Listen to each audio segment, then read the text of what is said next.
Hello guys, আজকে হচ্ছে মাসির বাড়ি কীর্তন দেবে। সো এখানে আমাকে বুনু সাজিয়ে দিচ্ছে। আমি যখনই যাই ওই আমাকে সাজিয়ে দেয়।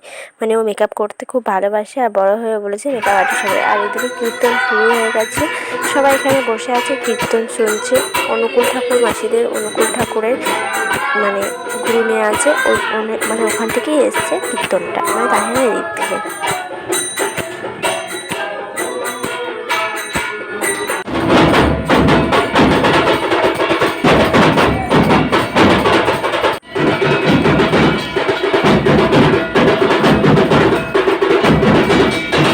কীর্তন শুরু করতে করতে শেষও হয়ে গেছে। আর এইটা মাসিদের ঠাকুর ঘর নতুন করেছি, খুব সুন্দর ছোট্টর মধ্যে। আর আমাদের খাওয়া দাওয়া হয়ে শুয়ে পড়েছি। আর তখন বাজে রাত 2-2:30 হবে। আমাদের চোখে এখনও ঘুম নেই, সবাই মিলে গল্প করেছি। এক জায়গায় থাকলে তো ঘুম আসে না, গল্প করতেই মনে হয়। আমরা এক জায়গায় গল্পই করছিলাম। আর আমাদের একটা ছোট্ট